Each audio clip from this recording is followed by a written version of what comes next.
Deep dive on PR genius. Welcome to the Deep Dive. Today we're taking a look at something you flagged that's, well, let's just say it's out there.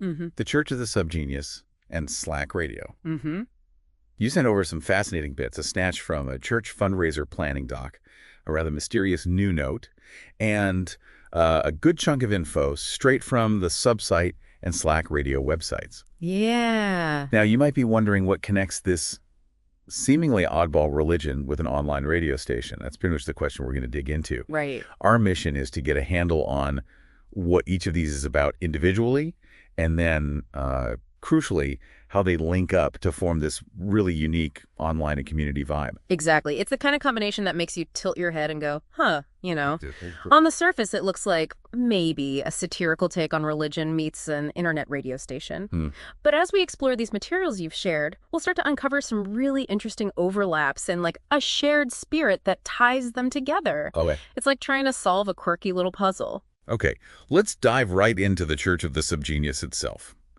Their official online HQ subsite makes a pretty bold claim. They say, J.R. Bob Dobbs has, and I'm quoting directly here, entered this world, and he is gaining in slack and power every day. Wow. Right off the bat, you get the sense this isn't your average Sunday service. No, definitely not. What's fascinating immediately is this central character, Bob Dobbs. He's presented almost like a bizarre blend of a savior and maybe a con artist. Yeah. The way they capitalize words and throw in those exclamation points online, it really sets the stage for everything else that follows. It's very deliberate and attention-grabbing. And for those of you who want to go even further down the rabbit hole of Bob Dobbs, there's a documentary called J.R. Bob Dobbs and the Church of the Subgenius by Sandy K. Boone. Right, I saw that mentioned. Subsite proudly announces it's Dobbs approved and points to a bunch of enthusiastic reviews alongside, well, a few less glowing ones from people they reckon have been misunderstanding their whole deal for the past 3 decades. It sounds like they have a very specific idea of who's in on the joke or, whatever it is. That idea of an in-group understanding is really common in countercultural movements, isn't it? Yeah, I think so. There's often a shared set of references and beliefs that can feel kind of impenetrable to outsiders. So a Dobbs-approved documentary likely reinforces that insider perspective, serving as a kind of guide for those who get it. Beyond the film, these guys are surprisingly prolific. They're reissuing old stuff, like The Stark Fist of Removal from way back in '82. Wow. But also putting out brand new books. We're talking about memoirs like Carrie Thornley's Jailbird, some potentially mind-bending mystery stories in The Agent and Mr. Dobbs, a sci-fi novel called Eyelash, and another book, Neighbor World. Quite a mix. Yeah. And you can get these as paperbacks or ebooks. They're definitely committed to getting their message, however strange, out there in multiple formats. This ongoing publishing effort really suggests a sustained project, doesn't it? To build and spread their unique mythology and beliefs, even if it's all delivered with a wink. The variety of genres they're dabbling in, from personal accounts to science fiction, it hints at a really diverse and creative community fueling the church. Yeah. It makes you wonder about the different ways they're trying to connect with people and explore their core ideas through these, well, various narratives. And it doesn't stop at books. They've got their own TV channel on Roku, part of something called the OSI 74 network. Right. Apparently, it's got nearly 2,000 past episodes of their hour of Slack radio available as MP3s. 2,000. That's a lot. Yeah, it is. Plus, you can download Subgenius music CDs, and of course, there's the Book of the Subgenius. It's a full-on multimedia experience they've built. The sheer amount of content they've amassed is quite impressive. Almost 2,000 radio shows alone speaks to a long history and a really dedicated fan base, For sure. Making it available across different media, video, audio, print, looks like a very deliberate strategy to reach as many people as possible who might be receptive to their particular brand of, well, whatever it is. Right. It's certainly not a passive endeavor. They also hold real-world events all over the planet, apparently, though they admit they're not always in the loop about all of them. And then there's their big annual gathering, X Day, every July. Gives you the sense that this isn't just an online joke. There's an actual community of people who connect in person, too. The existence of these physical gatherings like X Day is actually really important, I think. It allows for that face-to-face interaction, which strengthens the connections between members and really reinforces that feeling of belonging to a shared identity, no matter how unconventional that identity might be. Yeah. It moves beyond just online engagement to a more tangible social element. Now, here's where it gets really interesting. Their website talks about an art minds virus that they claim they invented. A virus, okay. And it's supposedly spreading across their site, sometimes even seeping into reality. Huh.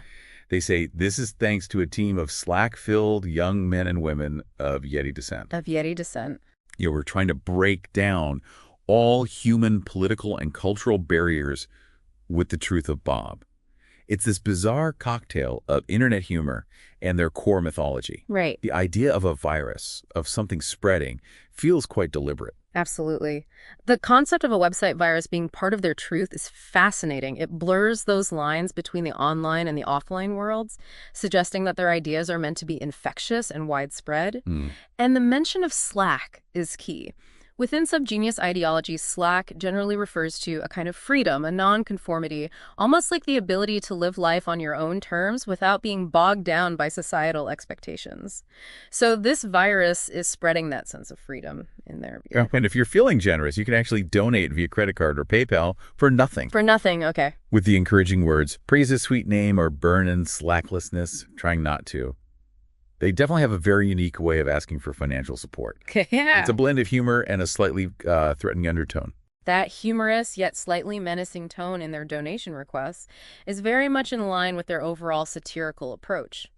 It's a way of engaging with their followers on their own wavelength, almost like a test to see if you get the joke. Right. It's certainly not your typical charity appeal. When it comes to their online presence, they're everywhere. Official and unofficial Facebook pages, forums on Mastodon, that's DOBBS Town, and Discord, DOB's Cord. Ah, so they're on the newer platforms too. Exactly. So if you, our listener, are intrigued and want to connect with fellow subgenie, there seem to be plenty of online avenues to explore. Their presence on multiple online platforms really shows an understanding of how communities form and interact in the digital age. By having a foothold on both mainstream social media sites and more niche platforms, they're able to connect with different segments within their following and cater to various online habits. And for those who want to show their allegiance in a more tangible way, they've got merchandise. Church soap, for example. Church soap, seriously. Church soap. And Sacred Subgenius music downloads available on Bandcamp.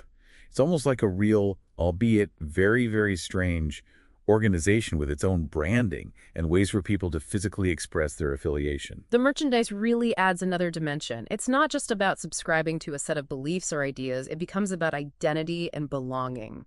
Wearing a Subgenius t-shirt or indeed using church soap becomes a way of signaling your in-group status to others who might also be in the know.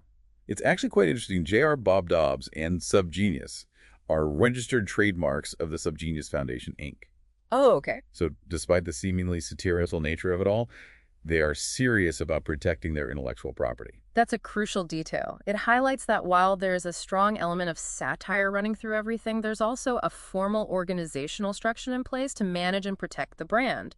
It suggests a level of intentionality beyond just a casual joke. Their website also features what they call a Subgenius graphics orgy, which is about as wild as it sounds. It's made up of galleries of what they describe as hideous and beautiful graphics, with sections titled The Art Minds, The Eye of Bob, and Subgenius Video Dingleberries. Dingleberries. Nice. It seems like visual content plays a significant role in their overall identity and how they communicate. The emphasis on visual art, and particularly the embrace of what they call hideous, really suggests a rejection of mainstream aesthetics and a deliberate celebration of the unconventional, perhaps even the deliberately transgressive. It's a visual manifestation of their anti-establishment ethos. Then there are Bob's Sound Holes, which offer downloadable sound clips from the Hour of Slack podcasts and older internet audio. Sound holes. Sound holes. They have these wonderfully bizarre names like the Howl Hole, the Dirty Dogma Hole, and the Hole of Wanderer. It's like a digital archive of their audio history, presented with their signature quirky humor. These sound holes act as a kind of living audio history for the Church of the Subgenius. They preserve and make accessible the sounds and voices that have shaped their identity over time. And those quirky, evocative names just add another layer to their playful absurdity. And if you're feeling nostalgic for the early days of the internet, they have a software funhouse with downloadable antique Subgenius games, apps, and animations from the 1990s. Wow, from the 90s. Yeah. It's like stepping back into a digital time capsule of early internet subculture and seeing how their online presence first took shape. This really underscores the longevity of the Church of the Subgenius and its deep roots within online communities. By keeping these older digital artifacts accessible, they're not only preserving their own history, but also offering a glimpse into the evolution of online subcultures more broadly. Finally, they offer Bobco font packages that they suggest are intended to replace the English language. Replace the English language, okay. They also pointedly remind you that the face of Dobbs is trademarked for commercial use, so you can't just slap his image on anything you like. Right, back to the trademark. And they even have a list of old links to their older web pages. It's like a digital archaeological site for anyone really wanting to delve into their past. The website very clearly states that Subsite is the official online home of the Church of the Subgenius, maintained by the Subgenius Foundation, Inc. The font packages and the emphasis on the trademark again reinforce this idea of a distinct subgenius visual and linguistic identity, even if it's presented with that layer of irony. Yeah. And the old links section really emphasizes their history and how their online presence has evolved over time. All right, so that gives us a pretty thorough overview of the Church of the Subgenius based on their online presence. Now let's shift our focus and explore Slack Radio. Their tagline is pretty straightforward. Help us stay on air, donate today, and get exclusive content. Much like the church, they're actively seeking support from their community. This immediately highlights a shared reliance on their audience for sustainability, doesn't it? Neither of these entities operates within the mainstream, so they both depend on the engagement and financial contributions of their followers to keep going. It speaks to a more grassroots approach. Slack Radio is also active across various social media platforms, X, Facebook, Instagram, and YouTube. And they launched an online store in the summer of 2023, offering Slack Radio and Subgenius merchandise. There it is. That's described as handcrafted by local artisans. So the connection between the two is already becoming much clearer, wouldn't you say? Absolutely. The direct mention of Subgenius merchandise being sold in the Slack Radio store is a really significant link. It suggests a formal, or at least a very close partnership between the two organizations, not just a casual association. They promote live shows and exclusive DJ sets and boast about their vast library of eclectic, mutant-curated music. Mutant-curated, I like that. It sounds like they're offering a very specific and likely unconventional audio experience that caters to a particular taste. The use of terms like eclectic and mutant-curated strongly resonates with the Subgenius ethos of embracing the unusual and rejecting the ordinary. Yeah. It suggests a shared sensibility in the kind of content they value and promote. It's a signal to a specific type of listener. Just like the church, they're looking for people to get involved. You can host, donate, or volunteer. Their website is organized into sections like shows, meet the DJs, cool bands, and importantly, how to donate and how to volunteer. This really underscores that community engagement is a central part of their operating model. That emphasis on active participation, hosting shows, volunteering time, donating funds really points to a community-driven project. Much like the church relies on its members for various aspects of their activities, it's a collaborative effort. They specifically highlight Lord Ferg, Frisian Friday Madness, as a founder of Slack Radio. Lord Ferg. So there's a central figure there too, much like Bob Dobbs for the church, although perhaps in a more conventional radio context of a station founder. Identifying a founder adds a personal touch and a point of contact for the community. Lord Ferg's prominent position suggests he plays a key role in shaping the station's identity and the kind of content they broadcast. It gives the station a more human element. Again, they stress their reliance on community support, encouraging listeners to volunteer, donate, and spread the word.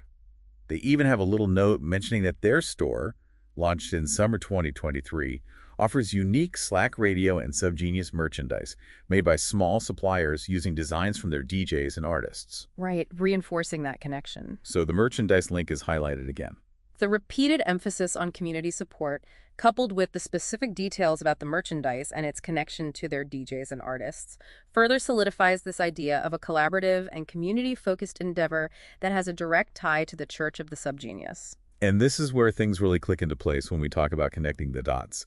They feature testimonials from their listeners, and some of them explicitly mention the subgenius connection. Oh, interesting. For example, Jessica M. from San Francisco says, Slack Radio is the only station that understands the true spirit of subgenius. The shows are wild, unpredictable, and always a blast. I'm hooked. Wow. Okay. That's pretty explicit. That's a pretty clear and enthusiastic endorsement of the link, right? These testimonials are incredibly valuable. They provide direct evidence of the overlap in their audience and the perception among listeners that Slack Radio is indeed aligned with the subgenius worldview and ethos. It's validation from the community itself.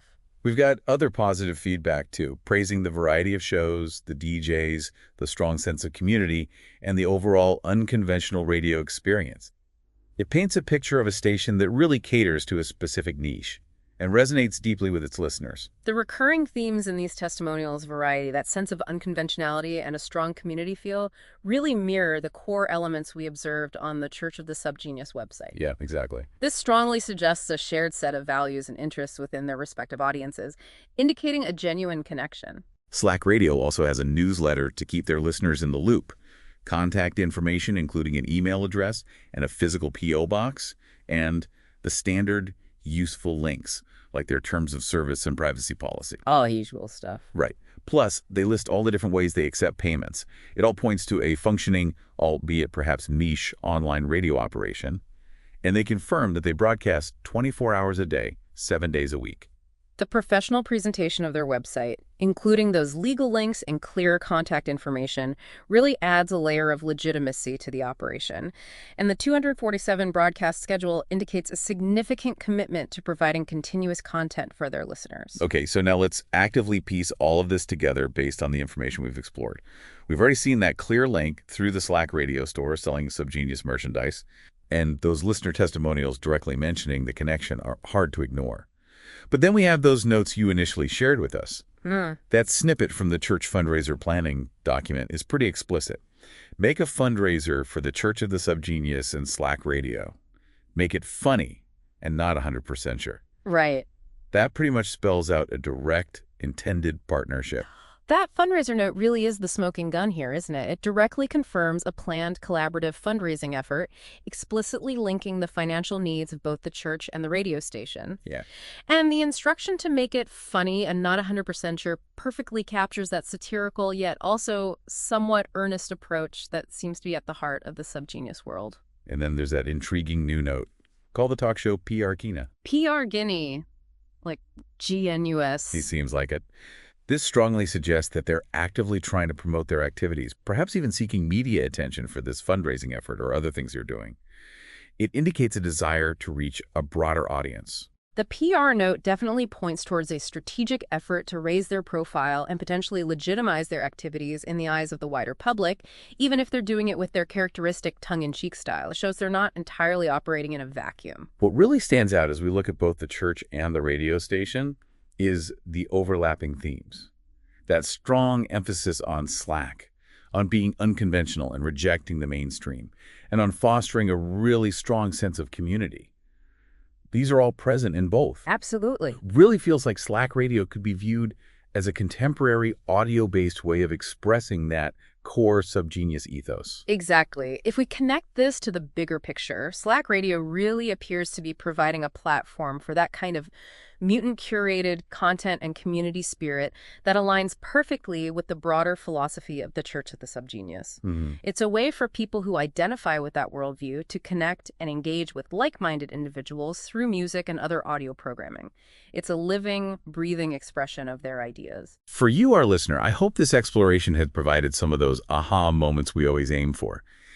Here you have this seemingly very esoteric online church with its rather bizarre mythology, and you see a tangible and practical connection to a functioning online radio station. Yeah.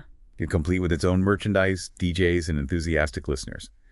It really takes it from the realm of pure satire or abstract belief and grounds it in something with a real-world presence and a dedicated community. This raises a really interesting point. What happens when a satirical or countercultural movement takes on such a concrete form? Slack Radio provides a space where the subgenius sensibility isn't just a set of ideas, but something that can be actively lived and experienced through music and community interaction. Right. It gives the philosophy a soundtrack and a social hub. So, to bring our deep dive to a close, the Church of the Subgenius is this multifaceted organization with a long and unique history. It's distinct in mythology centered on J.R. Bob Dobbs and a really diverse range of activities, from publishing and video production to active online communities and their annual X-Day gatherings. Slack Radio, on the other hand, seems to be a more modern, audio-centric expression of this same ethos, providing a platform for unconventional content, fostering its own community, and even selling merchandise directly linked back to the church. Yeah. The planned fundraiser and that PR note we looked at really solidify this connection between these two seemingly disparate entities. Ultimately, what's truly fascinating here is how these two seemingly different entities work together to create a richer and more engaging experience for their followers. The church provides that underlying ideological framework and the mythology, while Slack Radio offers a more immediate and accessible way for people to connect with that world through music and a shared community experience. For you, our listener, considering this unique blend of satire, belief, and community that we've uncovered in these sources, it really makes you think about the various ways people seek out meaning and connection in a world that can often feel pretty complex and, yes, even a little absurd. Definitely food for thought. It's definitely something to ponder long after this deep dive is over. Thanks for exploring this with us.